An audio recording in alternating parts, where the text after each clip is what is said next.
সূরাতুল আবাসা। আবাসা শব্দের অর্থ হলো ভুরু কুঁচকানো, কপাল ভাঁজ করা। কখনো কখনো আমরা বিরক্ত হয়ে অনেক সময় এরকম ভুরু কুঁচকাই। এই ভুরু কুঁচকানো, কপাল ভাঁজ করে বিরক্তিভাব প্রকাশ করা, এইটাকে বলা হয় আবাসা। এটাকে বলা হয় আবাসা। এই সূরার 42টা আয়াত, তার ভিতরে 16টা আয়াত রসুল আকরাম সাল্লাল্লাহু আলাইহি ওয়াসাল্লামের একজন সাহাবীকে উদ্দেশ্য করে নাজিল হয়েছে। একজন সাহাবীর ঘটনাকে উদ্দেশ্য করে আল্লাহ রাব্বুল আলামিন নাজিল করেছেন। এই সাহাবীর নাম হলো আব্দুল্লাহ ইবনে উম্মে মাকতুম রাদিয়াল্লাহু তাআলা আনহু। রসুল আকরাম সাল্লাল্লাহু আলাইহি ওয়াসাল্লামের এই সাহাবী অন্ধ ছিলেন, জন্মগতভাবেই অন্ধ ছিলেন। তারপরও ইসলামের প্রথম দিকে যারা ইসলাম গ্রহণ করেছেন তার ভিতরে একজন হলেন আব্দুল্লাহ ইবনে উম্মে মাকতুম রাদিয়াল্লাহু তাআলা আনহু। সুবহানাল্লাহ। আব্দুল্লাহ ইবনে উম্মে মাকতুম রাদিয়াল্লাহু তাআলা আনহু খুব সুন্দর কিরাত পড়তে পারতেন, কোরআন খুব সুন্দর সহি শুদ্ধভাবে তেলাওয়াত করতে পারতেন। যেই কারণে রসুল আকরাম সাল্লাল্লাহু আলাইহি ওয়াসাল্লাম সাহাবীদের মদিনায় হিজরত করার আগে প্রথমে 2 জন সাহাবীকে মদিনায় হিজরত করার নির্দেশ দিয়েছিলেন। আকাবা পাহাড়ে প্রথম যখন অল্প কয়েকজন মদিনাবাসী এসে সাক্ষাৎ করলেন রসুল আকরাম সাল্লাল্লাহু আলাইহি ওয়াসাল্লামের সাথে, তারপর রসুল আকরাম সাল্লাল্লাহু আলাইহি ওয়াসাল্লাম প্রথমে 2 জন সাহাবীকে মদিনায় হিজরত করার নির্দেশ দিয়েছিলেন। এক মুসআব ইবনে উমাইর রাদিয়াল্লাহু তাআলা আনহু, আর 2 আব্দুল্লাহ ইবনে উম্মে মাকতুম রাদিয়াল্লাহু তাআলা আনহু। তার মানে প্রথম 2 জন হিজরতকারীর একজন হলেন আব্দুল্লাহ ইবনে উম্মে মাকতুম রাদিয়াল্লাহু তাআলা আনহু। এই 2 জনকে রসুল আকরাম সাল্লাল্লাহু আলাইহি ওয়াসাল্লাম আগে হিজরত করার নির্দেশ দিয়েছিলেন এই কারণে যে মদিনায় যারা প্রথম ইসলাম গ্রহণ করতেছিল তাদেরকে কোরআন শেখানোর জন্য, সুন্দরভাবে কোরআন তেলাওয়াত শেখানোর জন্য, কোরআন পড়া শেখানোর জন্য রসুল আকরাম সাল্লাল্লাহু আলাইহি ওয়াসাল্লাম প্রথমে এই 2 জন সাহাবীকে প্রেরণ করেছিলেন। রসুল আকরাম সাল্লাল্লাহু আলাইহি ওয়াসাল্লামের সময় মসজিদে নববীতে মূলত 2 জন মুয়াজ্জিন ছিলেন। একজন হযরতে বিলাল রাদিয়াল্লাহু তাআলা আনহু, আর একজন ছিলেন এই আব্দুল্লাহ ইবনে উম্মে মাকতুম রাদিয়াল্লাহু তাআলা আনহু। বিলাল রাদিয়াল্লাহু তাআলা আনহু কখনো আজান দিতেন, আব্দুল্লাহ ইবনে উম্মে মাকতুম রাদিয়াল্লাহু তাআলা আনহু কখনো আজান দিতেন। কখনো কখনো বিলাল রাদিয়াল্লাহু তাআলা আনহু তাহাজ্জুদের আজান দিতেন, আব্দুল্লাহ ইবনে মাকতুম রাদিয়াল্লাহু তাআলা আনহু ফজরের আজান দিতেন।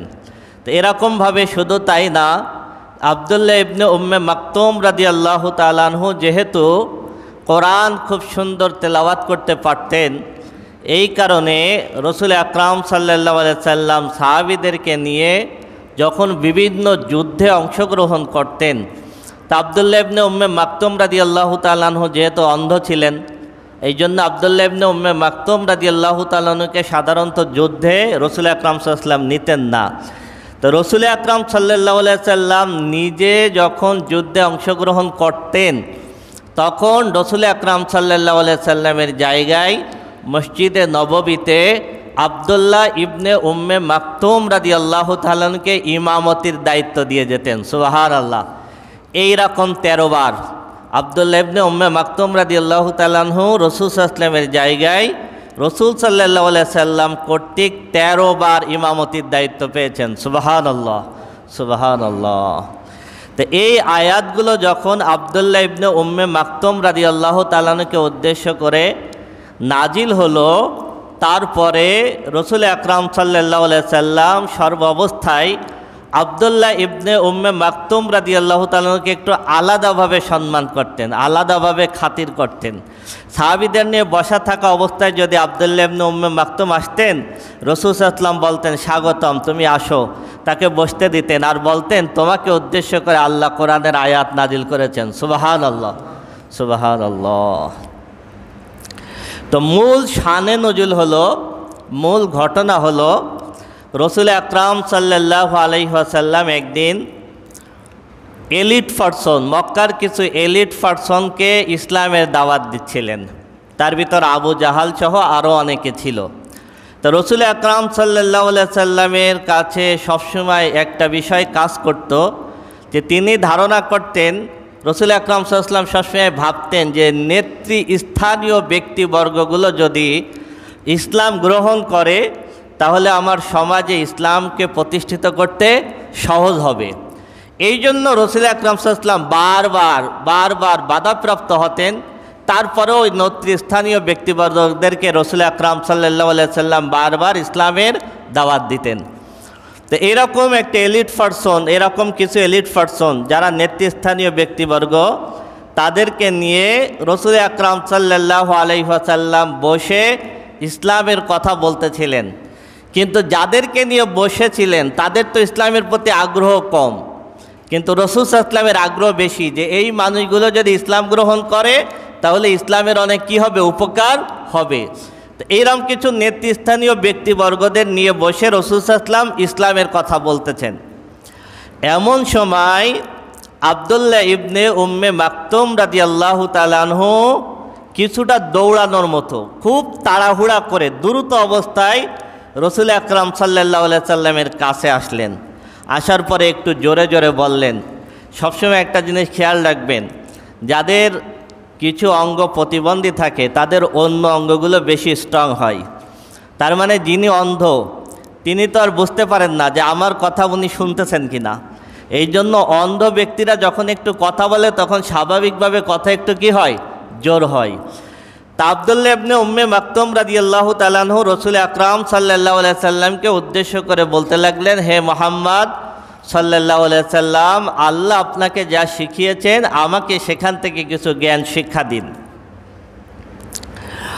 আর একটা গুরুত্বপূর্ণ বিষয় হলো, মক্কার যারা এলিট পারসন ছিল, যারা নেতৃস্থানীয় ব্যক্তিবর্গ ছিল, এরা রসুল আকরাম সাল্লাল্লাহু আলাইহি সাল্লামের সাথে অনেক সময় বসতে চাইতো না। এই কারণে যে রসুল আকরাম সাল্লাল্লাহু আলাইহি সাল্লামের সাথে অনেক গরিব মানুষ বসতেন, অনেক অন্ধ মানুষ বসতেন, অনেক নিচু শ্রেণীর মানুষ বসতেন। এদের সঙ্গে নেতৃস্থানীয় ব্যক্তিবর্গ যারা ছিল তারা বসতে স্বাচ্ছন্দ্য বোধ করতো না। কারণ ইসলাম কিন্তু প্রাথমিক অবস্থায় গরিব মানুষ, অসহায় মানুষেরাই বেশি ইসলাম গ্রহণ করেছে। সুবহানাল্লাহ। তা ওই আব্দুল্লাহ ইবনে উম্মে মাকতুম রাদিয়াল্লাহু তাআলা আনহু দৌড়ে এসে যখন রসুল আকরাম সাল্লাল্লাহু আলাইহি সাল্লামকে কিছু প্রশ্ন জিজ্ঞাসা করলেন, কিছু শিখতে চাইলেন, তখন রসুল আকরাম সাল্লাল্লাহু আলাইহি সাল্লাম একটু বিরক্ত বোধ করলেন। তখন রসুল আকরাম সাল্লাল্লাহু আলাইহি সাল্লাম এই বিরক্তির ভাবে একটু ভুরু কুঁচকালেন এবং আব্দুল্লাহ ইবনে উম্মে মাকতুম রাদিয়াল্লাহু তাআলা আনহু থেকে মুখ ঘুরায় নিয়ে আবার সেই কাফেরদেরকে ইসলামের দাওয়াত দিতে লাগলেন। তো এই যে রসুল আকরাম সাল্লাল্লাহু আলাইহি সাল্লামের সাহাবী, যিনি অনেক আগ্রহ নিয়ে ইসলাম শিখতে এসেছেন, তার দিকে রসুল আকরাম সাল্লাল্লাহু আলাইহি সাল্লাম একটু ভুরু কুঁচকালেন, একটু বিরক্তিভাব প্রকাশ করলেন। কারণ রসুল আকরাম সাল্লাল্লাহু আলাইহি সাল্লাম চিন্তা করলেন যে আব্দুল্লাহ ইবনে উম্মে মাকতুমকে তো আমি পরেও শিখাইতে পারবো, কিন্তু এই লোকগুলোকে একটু বেশি গুরুত্ব দিলেন।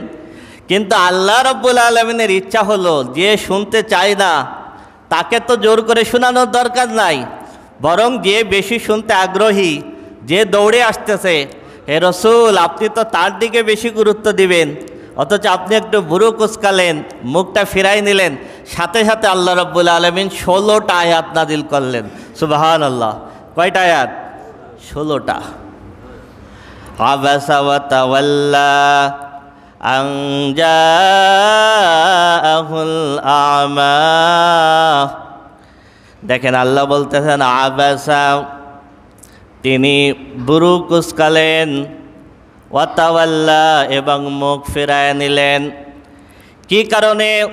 আন জাআহুল আ'মা, আন জাআহু কারণ তার কাছে এসেছে, আমা একজন অন্ধ ব্যক্তি, একজন অন্ধ ব্যক্তি। হে রাসূল আপনার কাছে একজন অন্ধ ব্যক্তি আসলো, সেই কারণে আপনি ভুরু কুঁচকালেন, মুখটা আপনি ফিরাই নিলেন।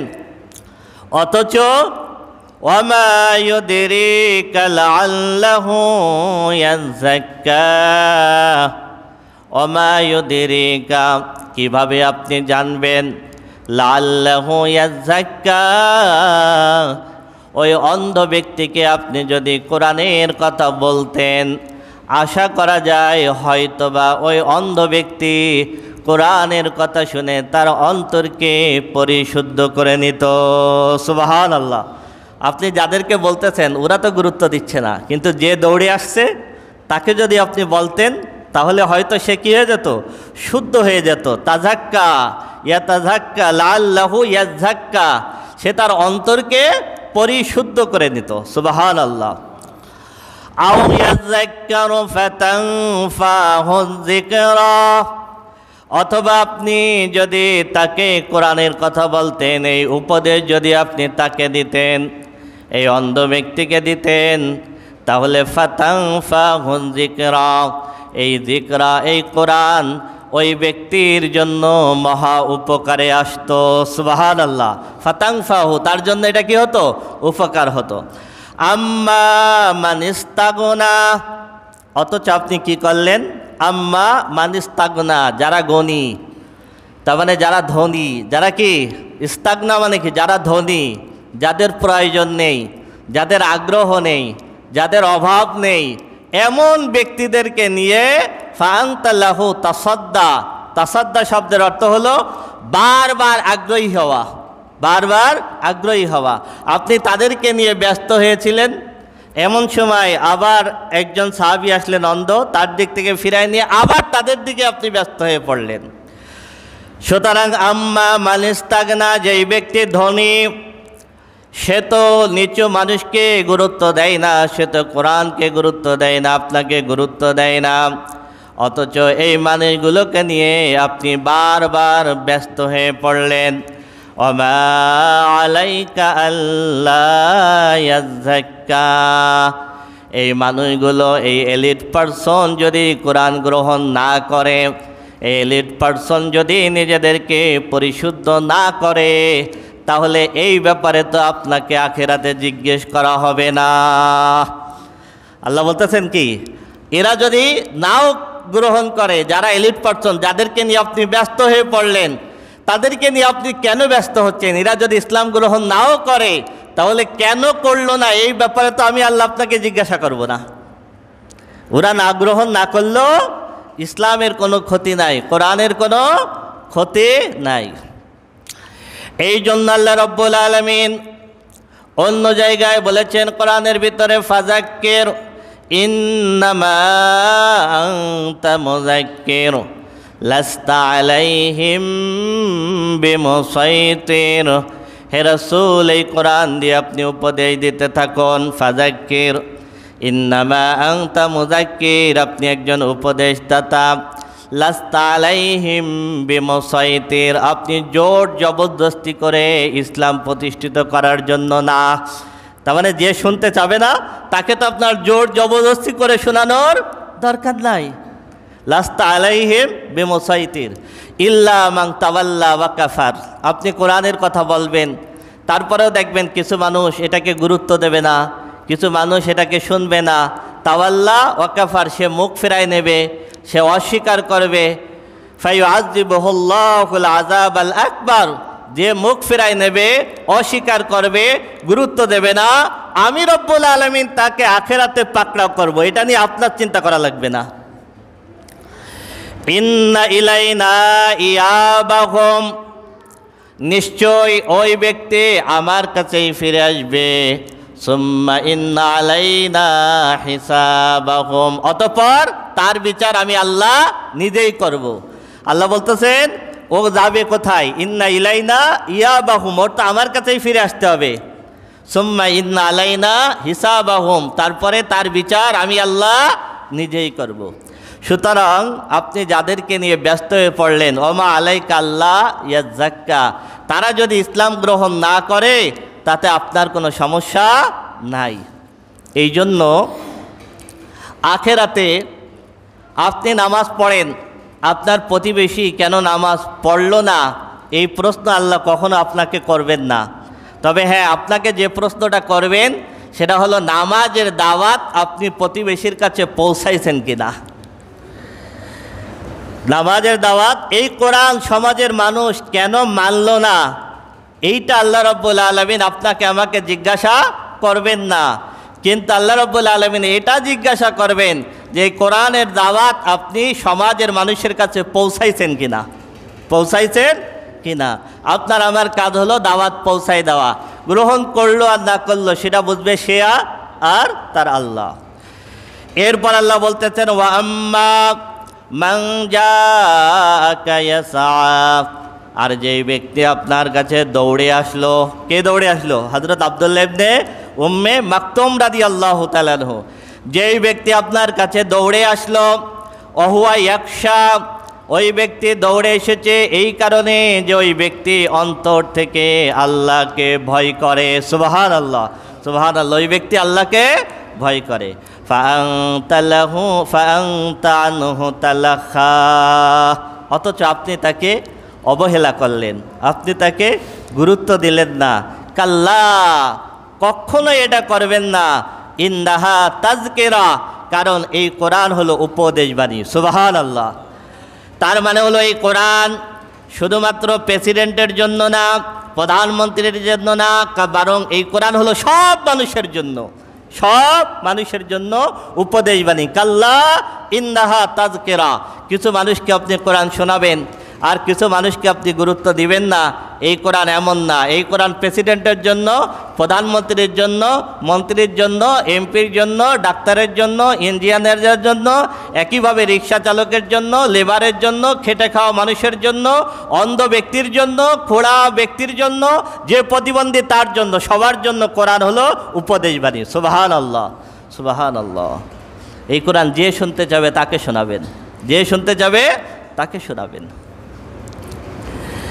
আহা, ফামান শাআ যাকারা, কখনো এমনটা করবেন না, কারণ এই কোরআন উপদেশবাণী। ফামান শাআ যাকারা, সুতরাং যার ইচ্ছা হয় সে যেন কোরআন থেকে উপদেশ গ্রহণ করে। কে বলতেছেন?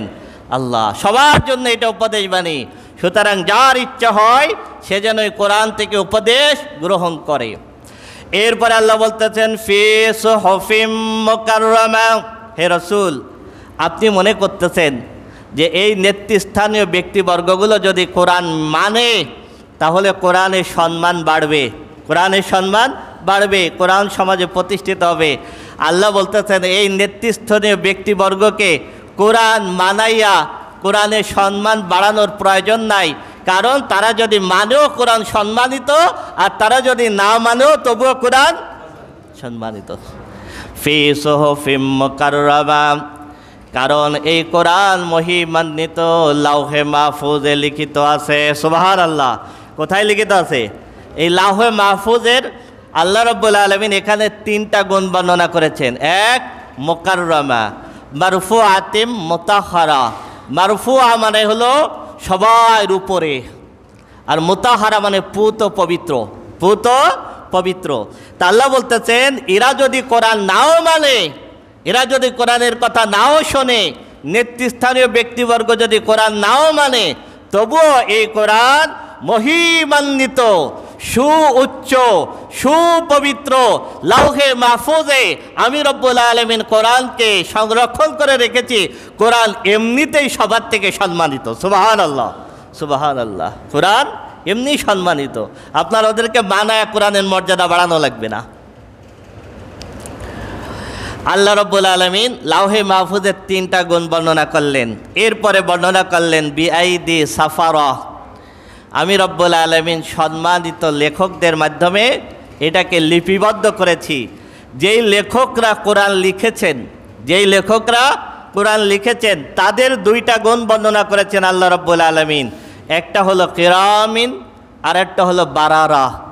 কিরামিন মানে হলো সম্মানিত, আর বারারা শব্দের অর্থ হলো পুণ্যবান, ধার্মিক, মানে অনেক বেশি পুণ্যের কাজ যিনি করেন তাকে বলা হয় বারারা, তাকে বলা হয় কি? বারারা।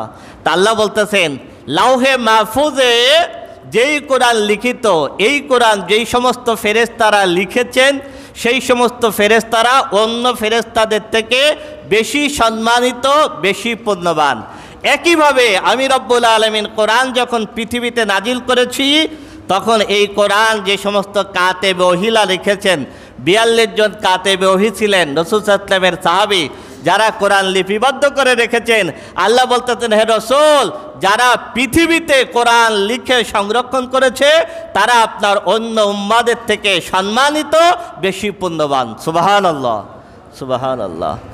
এই 16টা আয়াত নাজিল করলেন শুধু আব্দুল্লাহ ইবনে উম্মে মাকতুম রাদিয়াল্লাহু তাআলা আনহুকে রাসূল আকরাম সাল্লাল্লাহু আলাইহি ওয়াসাল্লাম একটু অবহেলা করে এলিট পারসনকে গুরুত্ব দেওয়ার কারণে এই আয়াত নাজিল হওয়ার পর রাসূল আকরাম সাল্লাল্লাহু আলাইহি ওয়াসাল্লাম আব্দুল্লাহ ইবনে উম্মে মাকতুম রাদিয়াল্লাহু তাআলা আনহুকে অনেক বেশি গুরুত্ব দিতেন।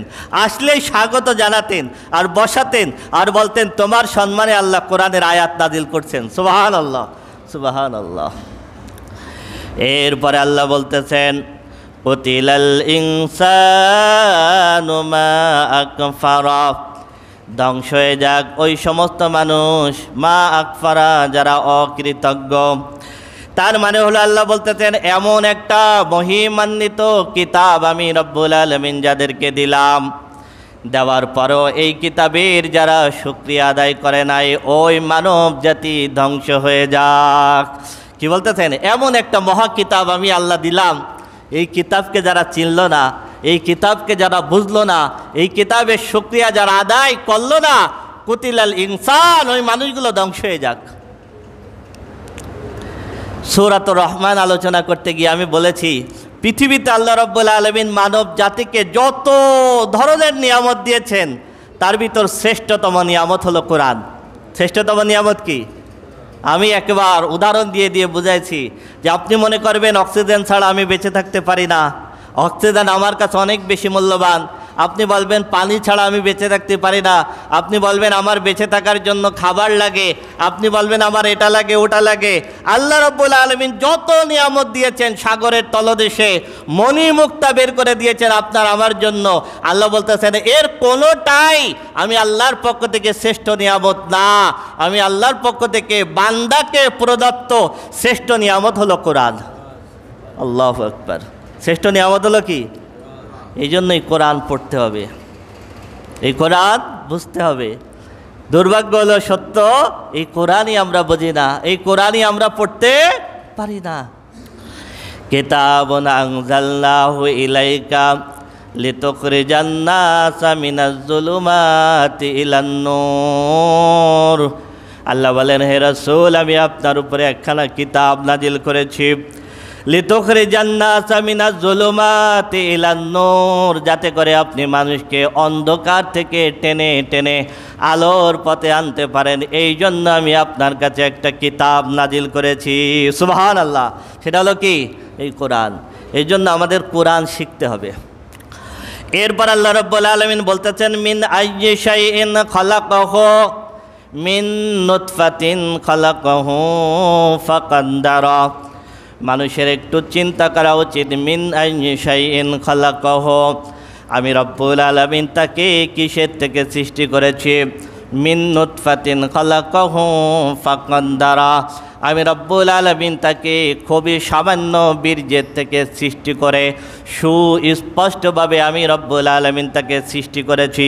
সুবহানাল্লাহ, সুবহানাল্লাহ। মানুষ এত দাপট দেখায়, কোরআনকে অবজ্ঞা করে, মানুষের চিন্তা করা উচিত আমি রব্বুল আলামিন তাকে কিসের থেকে বানাইছি।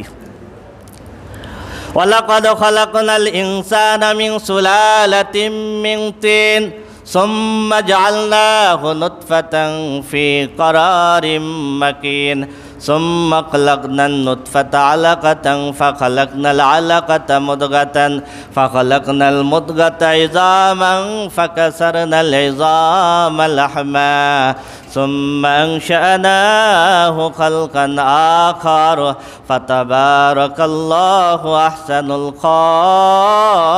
খালিকিন। আল্লাহ বলতেছেন, আমি রব্বুল আলামিন মানুষকে সামান্য এক ফোঁটা বীর্য হিসেবে মায়ের জরায়ুর ভিতরে আমি রব্বুল আলামিন তাকে স্থাপন করেছি।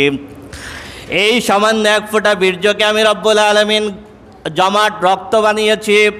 তারপর আমি রব্বুল আলামিন তাকে একটা গোস্তের টুকরা বানিয়েছি, তারপরে এই গোস্তের টুকরাকে আমি রব্বুল আলামিন হাড্ডি বানিয়েছি, তারপরে এই হাড্ডিটাকে আমি রব্বুল আলামিন আবার গোস্ত দ্বারা ঢেকে দিয়েছি।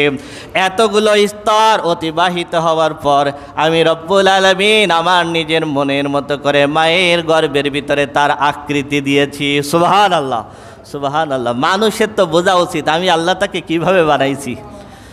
ইয়া আইয়ুহাল ইনসানু মা গররাকা বিরাব্বিকাল কারীম আল্লাযী খালাকাকা ফাসাওয়াকা ফাআদালাক ফি আইয়ি সূরাতিম মা শাআ রাক্কাবাক।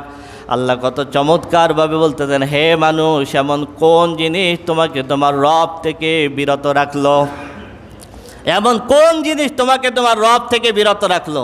অথচ তোমার রব তোমাকে সৃষ্টি করেছেন, তোমার রব তোমাকে মায়ের গর্ভে স্থাপন করেছেন। তোমার মাথা কোন জায়গায় হওয়া উচিত, তোমার চোখ কোন জায়গায় হওয়া উচিত, তোমার কান কোন জায়গায় হওয়া উচিত, তোমার নাক কোন জায়গায় হওয়া উচিত, তোমার টোটাল বডিটাকে ভারসাম্যপূর্ণ করে সৃষ্টি করেছেন। মিন আইয়ি সূরাতিম মা শাআ রাক্কাবাক। শিল্পী ছবি আঁকার সময় যেভাবে নিজের মনের মাধুরী দিয়ে ছবি আঁকে, আমি রব্বুল আলামিন আমার নিজের মনের মতো করে মাধুরী দিয়ে আমি রব্বুল আলামিন মায়ের গর্ভের ভিতরে তোমার আকৃতি দিয়েছি। সুবহানাল্লাহ, সুবহানাল্লাহ। কোন জিনিস তোমাকে আল্লাহর থেকে বিরত রাখে? কোন জিনিস? দেখেন, লক্ষ লক্ষ কোটি কোটি মানুষ আদম আলাইহিস সালাম থেকে আজকের দিন পর্যন্ত একজনের চেহারা আর একজনের সাথে মেলে না। মেলে? আমি উদাহরণ দিতে গিয়ে বলি, এই যে বৃদ্ধাঙ্গুলের যে ছাপ, কোটি কোটি মানুষের বৃদ্ধাঙ্গুলের ছাপ, একজনের বৃদ্ধাঙ্গুলের ছাপ আর একজন বৃদ্ধাঙ্গুলের ছাপের সাথে মেলে না। এইটুক জায়গায় এই কারুকাজ কে করেছেন? আল্লাহ। কোন কোন জিনিস তোমাকে রবের থেকে বিরত রাখে?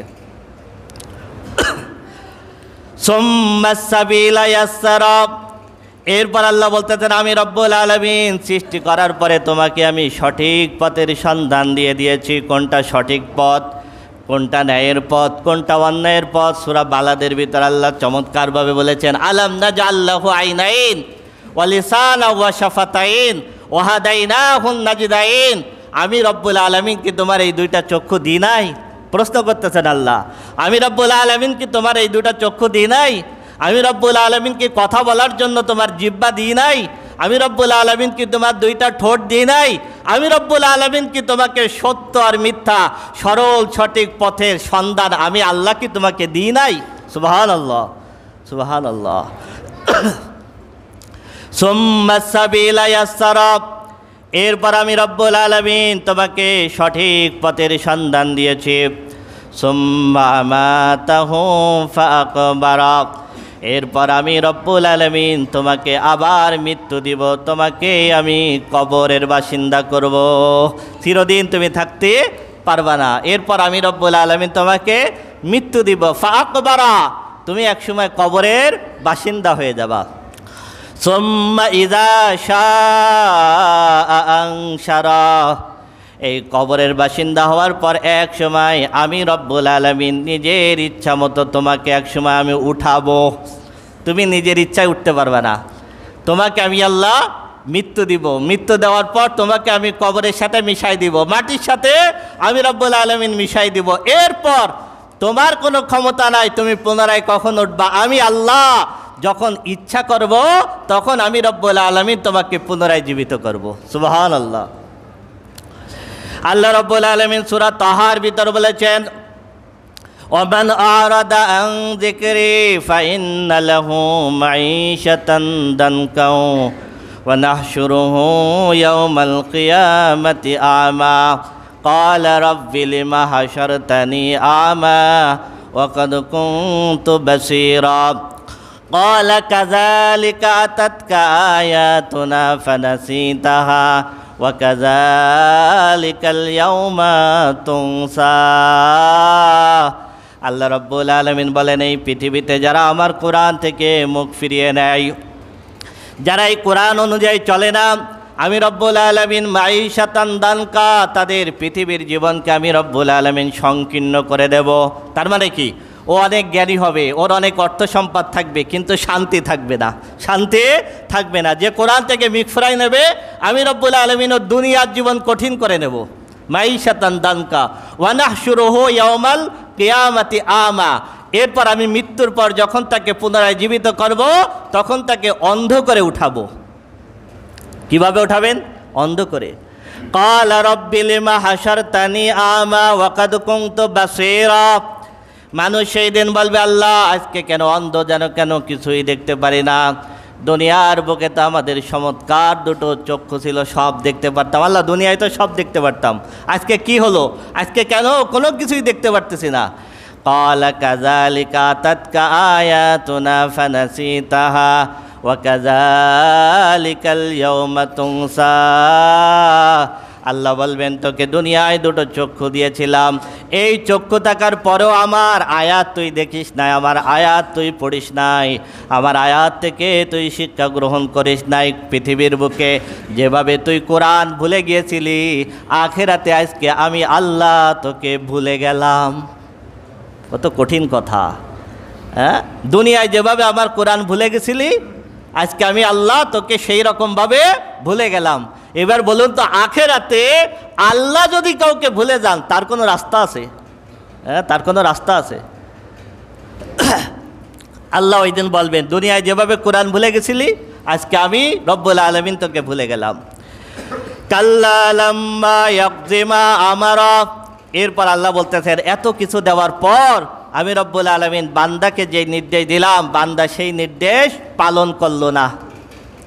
ফালইয়ানজুরিল ইনসানু ইলা তাআমি আন্না সাবাবনাল মাআ সাব্বা সুম্মা শাকাকনাল আরদা শাক্কা, মানুষের উচিত তার খাবার নিয়ে একটু চিন্তা করা। এগুলো ব্যাখ্যা করতে গেলে অনেক সময় লাগবে। আল্লাহ বলতেছেন, সুতরাং মানুষের উচিত তার খাবারটা নিয়ে একটু চিন্তা করা। আমি রব্বুল আলামিন কিভাবে মুষলধারে বৃষ্টি নাজিল করি, বৃষ্টি নাজিল করে আমি রব্বুল আলামিন কিভাবে জমিনকে উর্বর করে দিই, জমিনকে উর্বর করে দেওয়ার পর ফাআমবাতনা ফিহা হাব্বা, আমি আল্লাহ তোমার জন্য শস্য বের করি, ওয়াইনাবা আঙ্গুর বের করি, ওয়াকাদবা শাক সবজি বের করি, ওয়া জাইতুনা জাইতুন বের করি, ওয়া নাখলা খেজুর বের করি, ওয়া হাদাইকা গুলবা ঘন পাতা বিশিষ্ট গাছ গাছালি তোমাদের জন্য তৈরি করি, ওয়া ফাকিহাতা ওয়া আব্বা, তোমাদের জন্য আমি আল্লাহ ফল মূল বের করে দিই, মাতা আল্লাকুম ওয়ালিয়ানআমিকুম, তোমাদের জন্য, তোমাদের গৃহপালিত পশু পাখির জন্য। তারপরেও কি তোমরা বোঝো না? হ্যাঁ, তারপরেও বোঝো না? এইগুলো নিয়ে তোমাদের চিন্তা করা উচিত। আমি আল্লাহ কিভাবে বৃষ্টি নাজিল করে, কিভাবে তোমাদের জন্য আমি রব্বুল আলামিন খাবার বের করি। এরপর আল্লাহ রব্বুল আলামিন বলতেছেন, ফাইজা জাতি সাখ, এরপরে যখন একটা আওয়াজ আসবে, টোটাল সমগ্র পৃথিবী চূর্ণ বিচূর্ণ হয়ে যাবে। ইয়াউমা ইয়াফিরুল মারউ মিন আখিহি ওয়া উম্মিহি ওয়া আবিহি ওয়া সাহিবাতিহি ওয়া বানি লিকুল্লি ইমরিইম মিনহুম ইয়াউমা ইযিন শাআনুন ইউগনি। এরপর আল্লাহ আখিরাতের একটা দৃশ্য বর্ণনা করতেছেন, এই দৃশ্যটা একটু চিন্তা করেন। ইয়াউমা ইয়াফিরুল মারউ মিন আখিহি, আল্লাহ বলতেছেন মানুষ ভাইকে ফেলে রেখে পালাবে, আখিরাতে ভাইকে চিনবে না, ওয়া উম্মিহি মাকে চিনবে না, ওয়া আবি পিতাকে চিনবে না, ওয়া সাহিবাতিহি স্বামী স্ত্রীকে চিনবে না, স্ত্রী স্বামীকে চিনবে না, ওয়া বানি পিতামাতা সন্তানকে চিনবে না। কোনোটা বাদ দিয়েছেন আল্লাহ। আল্লাহ বলতেছেন ভাই ভাইকে চিনবে না, সন্তান মাকে চিনবে না, সন্তান পিতাকে চিনবে না, স্বামী স্ত্রীকে চিনবে না, স্ত্রী স্বামীকে চিনবে না, সন্তান পিতামাতাকে চিনবে না। এই দিনের নাম হলো আখিরাত। কার জন্য কি করতেছেন? এই দিনের নাম হলো আখিরাত। কেন চিনবে না আল্লাহ সেটাও বলে দিচ্ছেন, লিকুল্লি ইমরিইম মিনহুম ইয়াউমা ইযিন শাআনুন ইউগনি, প্রত্যেকটা মানুষ একটা মহা চিন্তার ভিতরে ব্যস্ত থাকবে, আমার কি হবে, আমার কি হবে। প্রত্যেকটা মানুষ নিজেকে নিয়ে এত বেশি চিন্তা থাকবে। আগের দিন হাদিস বলেছিলাম, আয়েশা সিদ্দিকাকে রাসূল সাল্লাল্লাহু আলাইহি ওয়াসাল্লাম বলতেছেন মানুষকে উলঙ্গ করে উঠানো হবে। আয়েশা সিদ্দিকা জিজ্ঞেস করলেন, আল্লাহর হাবিব সব মানুষকে উলঙ্গ করলে পুরুষরা তো নারীদের দিকে তাকাবে, নারীরা পুরুষের দিকে তাকাবে।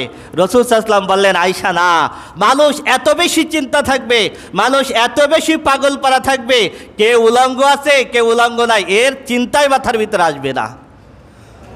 কে ভাই ভাইকে চিনবে না, কে স্ত্রী স্ত্রীকে চিনবে না, কে পিতা পিতাকে চিনবে না, কে সন্তান সন্তানকে চিনবে না। এই দিনের নাম হলো আখিরাত, এই দিনের নাম হলো আখিরাত। আহা, বুজুহু ইয়াওমাইযিন মুসফিরা, সেই দিন কিছু মুখমণ্ডল উজ্জ্বল হয়ে যাবে।